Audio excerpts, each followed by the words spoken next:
What's going on there, everyone? Well, while I was going through all my news sites and everything, I ran across something a little interesting to me. From the Daily Wire, Neil deGrasse Tyson tweets statistics after recent tragedies leftists explode. I was rather shocked by this because it's Neil deGrasse Tyson. But at the same point, I have to not be so shocked because he is a man of science, statistics, numbers. That's kind of his thing. Let's get into the story here. Scientist Neil deGrasse Tyson responded on Sunday to the recent tragedies in El Paso and Dayton, Ohio, by stating facts and putting things into perspective. That what ensued can only be described as a full meltdown from those on the political left. I'm not going to play the video for, copyright reasons. YouTube frowns upon anybody doing anything nowadays.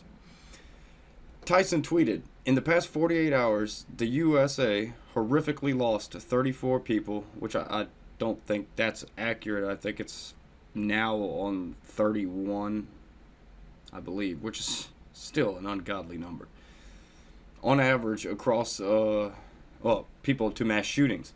On average, across any 48 hours, we also lose 500 to medical errors, 300 to the flu, 250 to suicide, 200 to car accidents, 40 to homicide via handgun.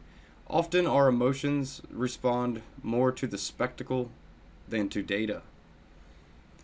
Kudos to Neil deGrasse Tyson. This is what most conservatives argue, is statistics and data. The left generally argues with emotions and their feelings. You know how it goes.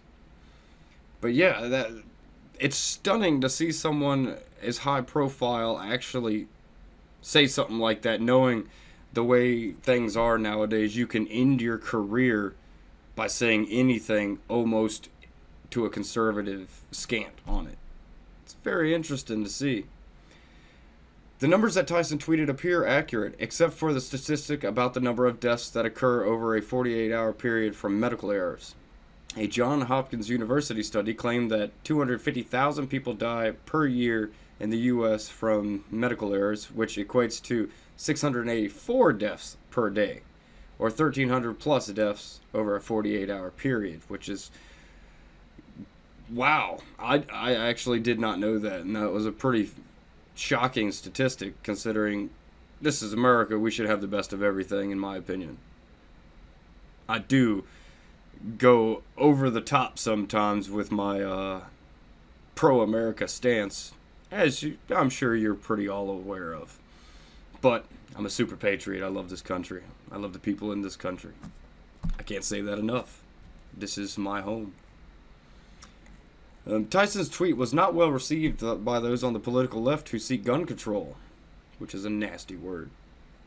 Far left anti-gun activist Shannon Watts, who has a history of lying, tweeted, "Cold take, Neil. 200 plus Americans died from gun violence in the past 48 hours, and you list causes of death that are researched, regulated, and also happen in other high-income countries. Our gun violence crisis is preventable and senseless and driven by a special interest." What's driven by a lot of things, and some of those things we still don't know. We all have our assumptions, but it's something we haven't been taking seriously because we always just want to poke at the device and not the cause. You want to poke at the gun and not the thoughts and everything from the shooter himself, because the gun can't do anything on its own. It's an inanimate object. When it is just sitting there, it is not dangerous nor scary because it is a piece of plastic and metal.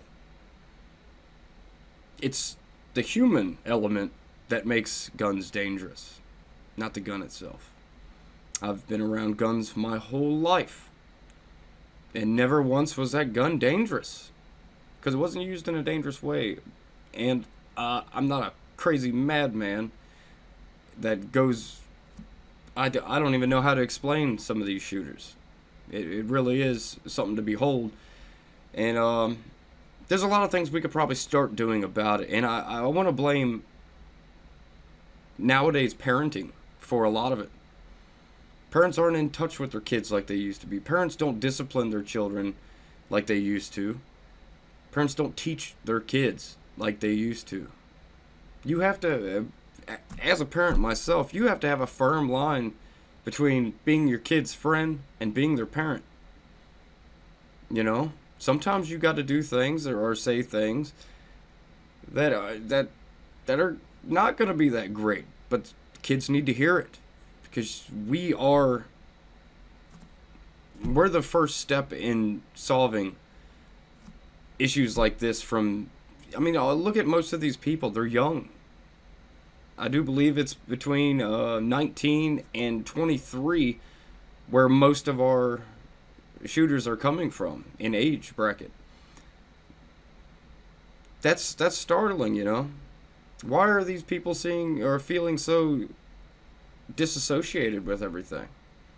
There's many reasons for it, many causes, but I'm not going to get into that right now.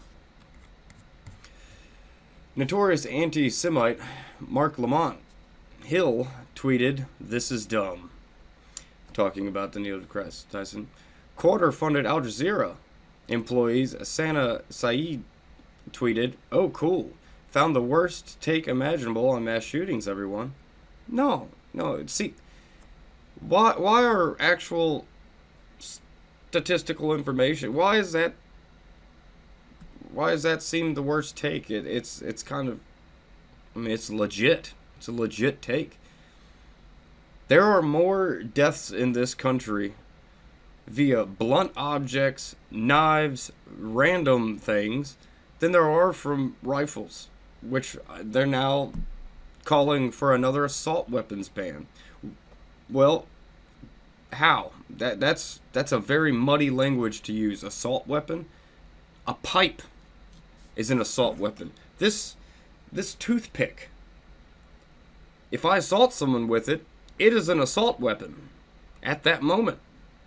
Come on, people. And there's still people that believe the AR and AR-15 means assault rifle. It's Armalite rifle. It's the company. I mean, who's to say what is an assault weapon and what isn't an assault weapon? You know, and they always say weapons of war. They're not weapons of war. An AR-15 is vastly different from like an M16 or something that the military uses. They use two different ammunitions.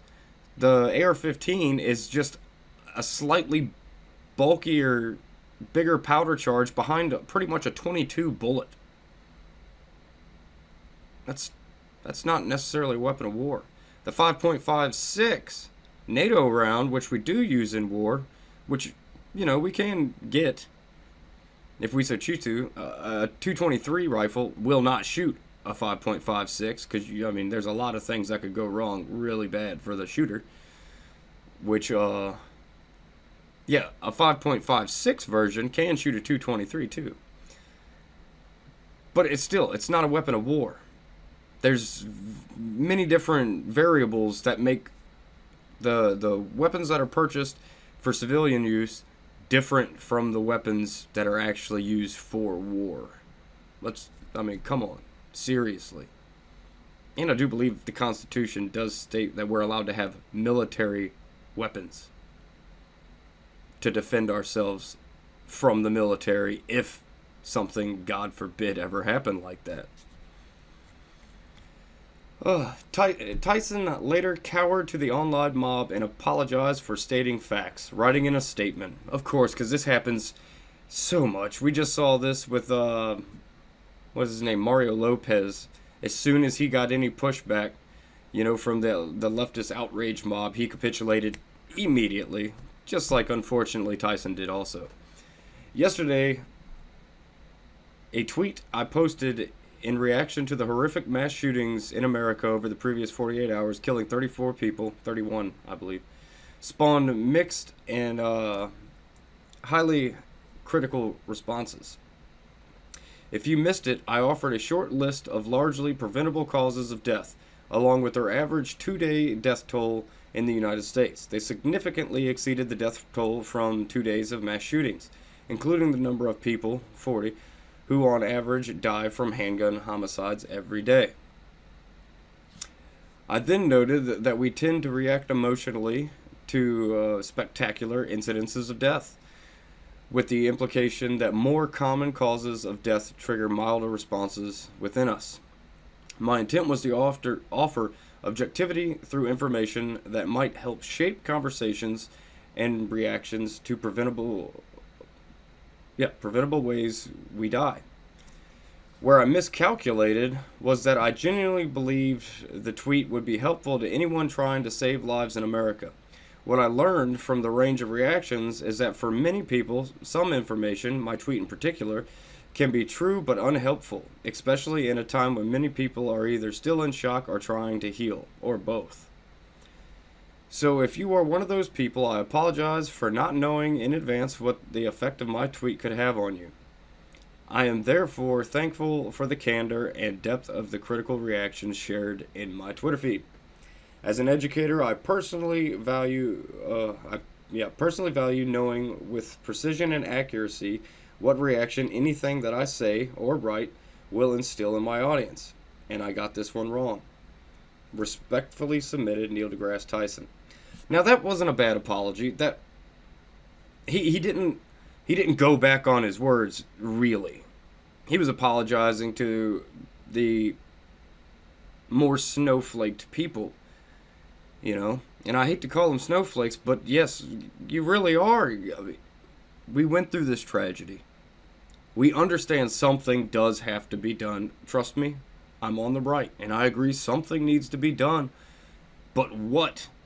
We can't just overreact and just start trying to do things immediately without fully thinking of the implications behind those things. We need to do this on a bipartisan basis to where we can all agree on what's happening. If not, you will alienate a good portion of the public. A really good portion of the public, considering Americans kind of like their firearms.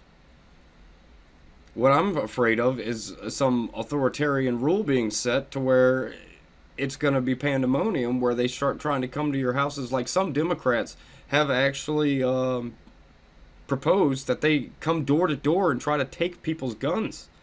That wouldn't work. You want to see violence and bloodshed, of which we've never seen in this country? Start trying to round people's guns up door to door. That's going to be a bloodbath, and it would be horrific. Something we don't need.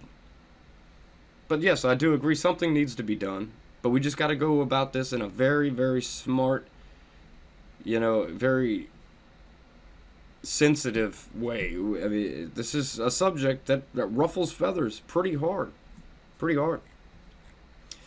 And another thing is, we did an assault weapon ban. We had an assault weapon ban. What did it do to the gun crime statistics? Absolutely nothing changed. Nothing changed.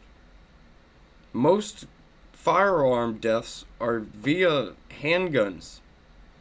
It's not rifles. I understand some people just look at an AR-15 type rifle or any tactical convertible type rifle and it scares them. Well, if you're one of those people, that's fine. Just don't get one. Don't be around them. That's your personal preference. It's your personal choice. You have the right to make that choice. But you also don't have the right to keep people from having those that want them. Because then you're impeding their choice. You see what I'm saying? If we don't come together and figure out and act like a legitimate common sense thing to what to do with these situations, one side's always going to be really angry. And that's what we need to try to avoid, especially in these particular times, because things are so intense between political parties and ideologies. It's wild. It's a very hard situation. We're in between a pretty much a rock and a hard place right now. I'm sure we'll figure it out as a nation. We can figure this out, and we can grow from it, and we can be better. You know, that's one thing about America that I really love, and one thing about Americans. Tragedy, unfortunately, it always ends up having to be a tragedy that brings us together. Maybe we should stop that also. Maybe we should stop having to wait for something tragic to happen before we can just get along again. You know? The rhetoric is intense from all sides, from everywhere you look, whether you're getting your sources mainly from the internet or whether you're getting your sources from television. It's always something. We've been way too focused on fake race outrage, this, that, and the other, to really worry about what we need to focus on. We need to rethink everything, people. We're one America. Let's make it happen. You know? Let's take some heed from Donald Trump's saying, "Make America great, keep America great." Let's focus on that. You know, some people on the left will argue, "Oh, America's never been that great." Well, let's make it better for all of us, not just your party or your ideology. No, let's do it for all of us. Compromise. That's the only thing we can do is compromise. We have to have more compromise. You know, when you look up on the Hill in Washington, they refuse to compromise with each other. This is the least work I've seen out of these overpaid politicians in years. They just refuse to get anything done. One party doesn't like the other party. So bam, they're not going to sign this. Or one party will put in things that they know the other party is just going to immediately shoot down because because it's pretty unreasonable. But yet they keep trying to push these things, and they make it to where there's a deadlock, a stalemate, and nothing's happening. And that's not working for us American people. We need to stop focusing on race, which I have to say mainly comes from the left. The right's not sitting here talking about race all the time because we're not racist. We're just not. And the people that are considered far right, I don't consider them on the right at all. They need to be classified as their own little thing because they're not conservatives. You know, they're not right wing. They are, I don't know what they are. They're crazy ideologues, man. I mean, they're scum. And that goes for the left and the right. You got these really far, they call Antifa and them far left. They call the neo-Nazis or whatever they are far right. How about we stop considering them left or right? Because it really detracts from the actual left and the actual right's point of views. They need to have their own little name. Because I know plenty of Democrats that are good. And they think commonsensically. You know? And they are nothing like people on the far left. Just like with conservatives. I know many conservatives, pretty much all conservatives that I know, completely detest the far right. We don't like them because they just being tied to the right makes us get somehow equated to them, which is completely false. We need to start working together, people. It's just as simple as that. We got to start trying our best to get along. We are one American people. Let's make it happen. For those of you with children, like I was saying earlier, make sure your children know right and wrong, reality and not reality. You know, if they're playing a violent video game, sit them down and talk to them about that game before they even put it in their console. Let them know this. You do realize that this is just a game. None of this stuff you can do in real life. You know, just give them a spiel about it. Let them know something instead of just letting video games, the internet, and TV raise them. Because I see that a lot, especially with people my age. When they're parents, they have kids and they just kind of let their kids do what they want. Adulting and parenting doesn't seem to be something that modern parents really want to do. You got to tighten up on that. Got to tighten up on that. But yeah, I've ranted long enough. I'm sure most of your ears are bleeding by now. Love to hear your comments. And as always, like, share, and subscribe. I will catch you on the flip side.